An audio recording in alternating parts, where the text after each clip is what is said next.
Hi, I'm Carol Reynolds, and this is Windnotes with Professor Carol for the Dallas Winds. And we are looking forward to this chance to speak with John Psathas, who is in New Zealand, far away from where I am here in North Carolina. But his piece is coming to the Dallas Winds. Thank you so much for meeting with me. You're in Thursday and I'm on Wednesday, is that right? I am in the future. You are in the future. I hadn't thought of it that way. Your music is Mm. certainly in the future. I'm just coming to know your works, I have to tell you. And honestly, they are just wild and gorgeous and wonderful and thrilling. Is that all right if I kind of wrap it up with that quartet? Yeah, yeah. I'm not going to push back on that. Thank you very much. Well, this piece that's coming is one of your most recent, and it's got a lot of components.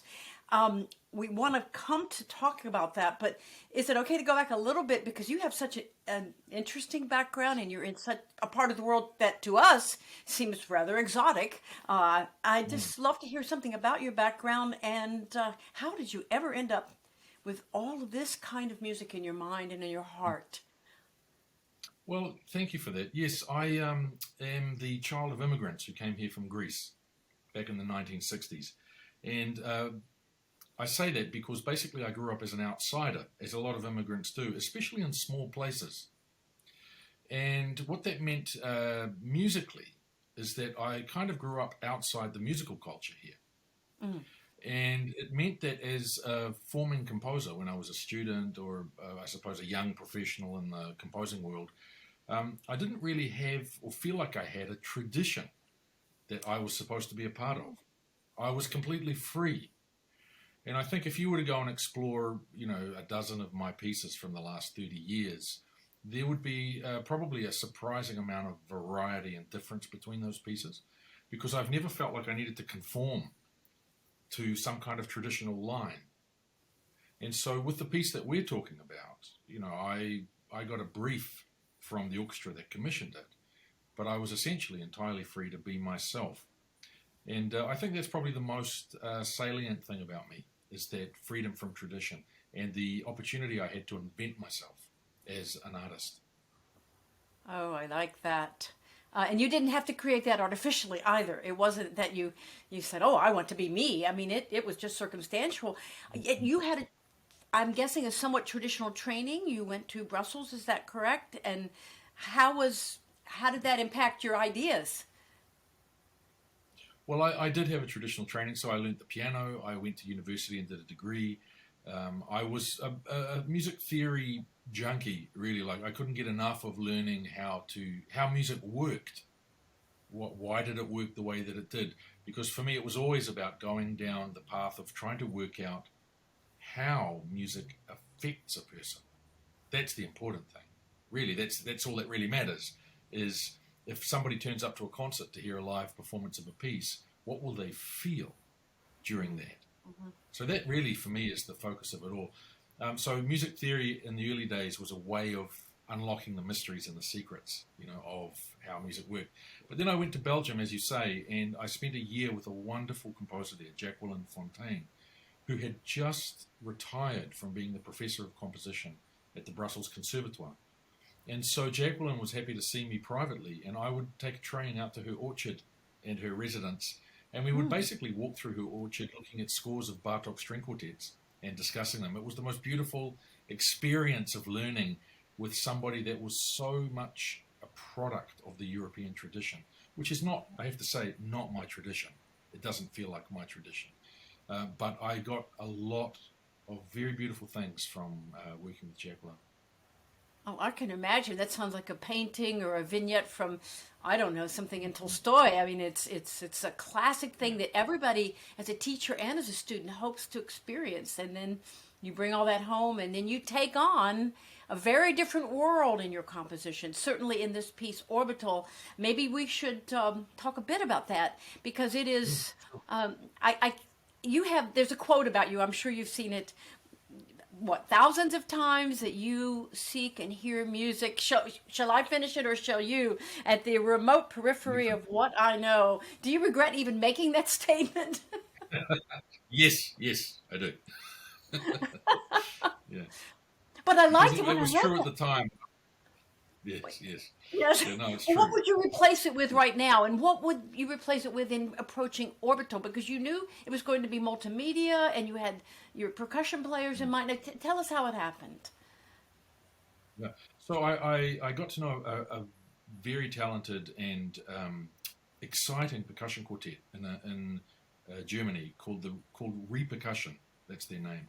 And if you look them up, like right now, they are doing epic shows with holograms and projection. They're really pushing the technology envelope. These guys, and they convinced an orchestra, the Funkhouse Orchestra in Cologne, to commission a work for them and orchestra. And because they knew that I had done quite a few pieces with this, what we call backing track, which is pre-recorded audio that plays along with a live performance, which I simplified a lot by calling it karaoke, which is basically the idea, right? And so they approached the orchestra about taking basically a gamble on a New Zealand composer that the orchestra wouldn't have known about, Uh-huh. and letting me write a fairly substantial piece because it's quite a big work for orchestra, the percussion quartet, a backing track as well, and various electronics that they were very keen on. And for me, this was completely unknown territory. It was all new, but super exciting. So and that's how I've been led through my whole life. Is I will take the projects that have two components. One is they excite me a lot, like I really want to do them, and the other is I don't know what I need to know in order to create the project when I start. I'll only know that when I finish. So the project itself is a process of learning new things. And that's harder because I'm always in a kind of corner having to fight my way out creatively because I don't know what the answers are when I start. But by the time I get to the end, I've created something that I couldn't have created one piece ago. And this is Yeah. the new thing. This is the new learning. And Orbital is definitely this. It's definitely new territory, and I was extremely happy with the outcome. It was so successful. And the only other thing I got as a brief from the orchestra was we want a pop classical hybrid. And that was a great brief for me because it gave me permission to explore, grooves and harmonies that might not make it into more symphonic or classically based work. So it was a fantastic opportunity and a great outcome, I thought. So when did you hook up with the filmmaker? I had written down her name, and it's not a. It's funny because you'll tell me, Miss Fletcher. When did you find her? Did she find you? Sorry, I hope it's okay to drink coffee while we're talking. Yeah. Oh, and you have your Thursday morning. You have to have some coffee. I do need it, yeah. So no, I had not known that Annie was going to make a video, and I didn't know who she was. But Jerry Junkin had Oh.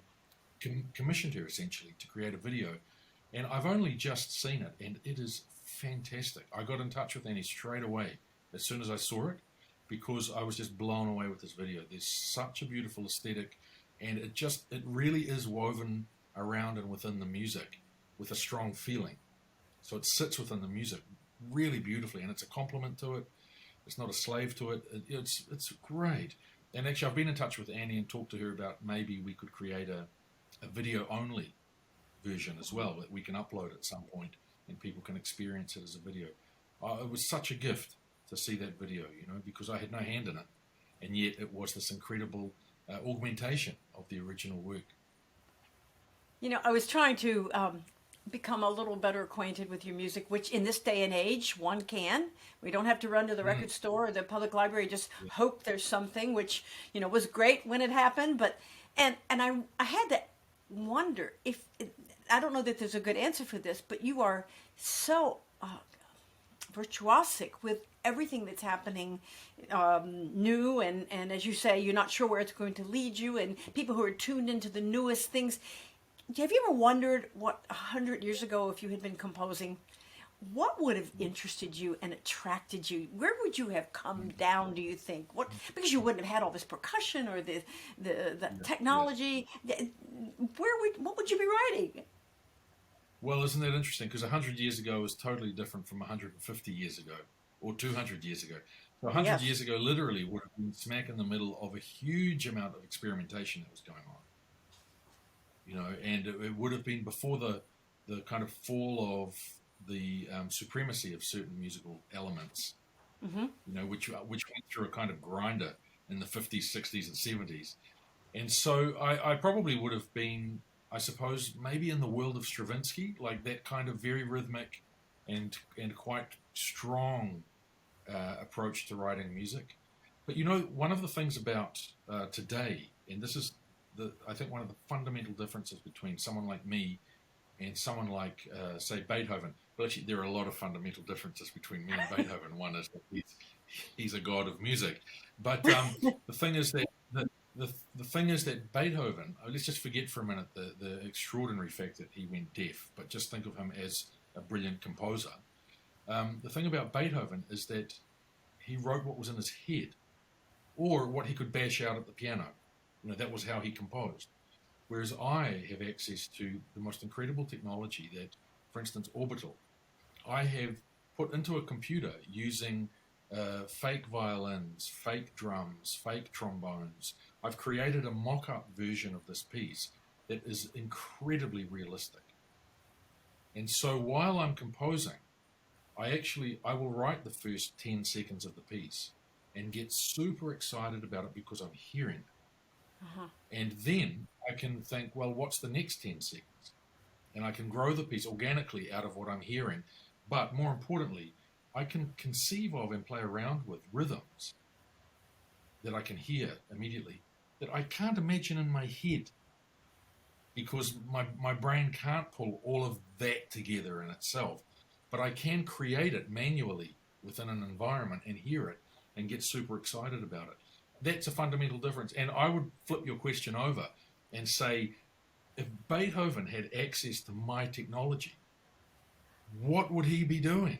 No. That's an exciting concept, right? Or Stravinsky, if he had access to all of this gear that I've got, would he be the next, producer of electronica in the world, taking over the DJ halls and all of that? Who knows? Who knows what they would have done? Well, maybe it's good that Stravinsky didn't, for one or both of them. But this is an amazing time, and one reason I love being associated with the Dallas Winds, in addition to have a chance to meet someone like you and speak with you and get to know you through this virtual medium, it just seems to me we're in this renaissance of beauty and of excitement with music. In the work that I do, people think it's all over with we might call new classical music or whatever you wish to say. And it is just in the beginning of a tidal wave, is it not? Well, I have to say, to me, it feels like a very slow tidal wave, because what you're talking about is that, and I do agree with you, but it's really hard work. It's overcoming the stigma of contemporary art music, because it was just kind of, I don't know, it's not a great word to use, but it was kind of radicalized, in the 50s and the 60s, and it produced an awful lot of really incredible, interesting, amazing sonic experiences for people. But there is a bottom line for audiences, which is if they're going to buy a ticket, there has to be some degree of pleasure in the experience if you're going out, because otherwise you could spend the same money on a good meal. So there has to be something that you enjoy. And I think that I'm very lucky in that I was just born in time to be a part of the wave where we could start thinking again that which is what I believe, a composer has three jobs, right? Three jobs. They have to, firstly, be true to themselves and keep themselves satisfied in terms of what they're creating. They have to give a performer a really great opportunity to show themselves as a performer. And that doesn't necessarily mean to be virtuosic, although it can. It also means they could be like a poet at their instrument, or profound, or quiet, or beautiful. And then the third thing is you have to keep the audience happy. You have to do those three things. Those are the three jobs of the composer. It's very hard to do all three of those. But that is the goal, in my opinion. That's what we're trying to do. And I think for a period of time, the audience was disregarded at the expense of exploring music for the sake of exploration, which led to incredible discoveries and amazing things. But it also led to a lot of music that people don't really want to hear again. It's been consigned to history now. And yes, so there's a lot more freedom now. And you see it. There are all of these composers I think the most played composer in the world now is Arvo Pärt from Estonia, the most successful composer in the world. And his music is sublime and beautiful. Mm-hmm. It's incredible music. So, yeah, I feel very lucky to have not been born, say, 20 years earlier. Yeah. It would have been a completely different story. Absolutely. Um, if someone's coming live to this performance, I know there's access to it through video, through online loaded up performances that are there. But to be in the hall, to be in the Mars, and to be hearing Maestro Jerry Junkin and the Dallas Winds, who are just spectacular players in that atmosphere, what would you want to tell them if you were in the lobby, if you were handing out programs and someone says, now what's this thing going to be all about? What would you tell them? Mm-hmm. Well, I would say that whatever you expect, it's going to exceed those expectations. That's one thing, because it's always been a thing of mine, which is to exceed expectation as much as possible, so that at the end of it, whoever was there goes, wow, I did not expect that. Mm-hmm. The other thing is to be prepared to have a really good time, with my piece at least, because it is about very positive energy and this fantastic performance energy coming off the stage to the audience. So there's a fantastic transference of that.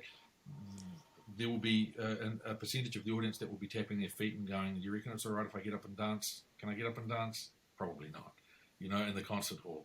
But that's another thing that people will feel, is the body will be activated by the music. Uh-huh. And the body will want to move. So I think those sorts of things, and then epic. So the thing is epic. It's on a really large scale. It feels big. It is 20 minutes long. For me, I would say it's only 20 minutes long. And at the end of it, I think you probably feel like it was over quite quickly. Yeah. Because it's very engaging, And Mike has done a fantastic transcription arrangement because, originally it was for like symphony orchestra. Mm-hmm. And now it's been translated into wind band, and the arrangement's fantastic. I haven't heard the Dallas Winds, but I've just heard people raving about them. Yeah. And I've heard people raving about Jerry. Like really amazing things that I've heard about him. And we had one online conversation, which I really enjoyed. And I kind of really wish I could be there, obviously. I wish I could be there. It's a little far. Well, I can tell you those concerts are, I just feel it's such an honor to be associated with them and to hear, virtually always music written within the last 20, 30, 40 years with so much enthusiasm, so much passion and a mission. I know nothing else in my life that touches it. That's what I have to tell you. It's a glorious thing. Great. I know you have a lot you need to do, but I would like to ask one question that's different from, I'd like to talk about more of your pieces. Maybe there'll be another chance in the future. But what is the world of the wind band like where you are? Even thinking of, did you come up in a band? Were you playing in the band? Or do you have a lot of contact with the kids that will, not that many years from now, become players in organizations like the Dallas Winds? Not so much here. No, what we have is the Royal New Zealand Air Force Band, which I would say is the closest to what you're describing. I understand that in America, the wind band is a massive presence in the music world. In the same way that the marching bands for percussion, like the drum corps bands, are huge in the percussion world there. But the wind band culture in America is something I've only just started understanding now, just how big a deal it is. And for instance, people say to me, if I have a concerto of some kind, they'll say, you should get it arranged for wind band because it'll get played in America. Because there's more happening. It feels like there's more happening in the wind band world than there is in the symphonic world, especially when it comes to, sort of an openness to new works and new ideas and trying things out. So to answer your question, it's not such a big presence here. We have probably a bigger brass band culture here and history, because our most of our original immigration came from the UK, the United Kingdom, and so there's a lot of the sort of brass band culture that came to us, but not so much the wind bands. Well, now that this has started with the Dallas Winds, and now that you're thinking more about wind bands, and now that they are going to be much more where our audience is of you, I very much hope that there's a new opportunity very soon in the future as you plow through everything you have to do to make these pieces happen. I just think it's going to be a fabulous occasion, And we will all be thinking of you, I can assure you, especially after Thank that you so much. wow. And we walk out and go, wow. And who was that? And we need more of it. I already know that's going to Yeah, happen. So, that's and great. and much beauty too. That's so important to feel the beauty that's in the Mm. piece. So, Yeah. wow and beauty. That's it. Wow and beauty. It's a good T-shirt. Yeah. To put it down to a nutshell. Anyway, well, I just want to thank you for your time, and as you go and start the day, we'll be thinking of you, and we certainly will that night at the Dallas Winds. And thank you for making a chance to talk with us. It was such a pleasure. It was such a pleasure, and really lovely to meet you. Lovely to meet you.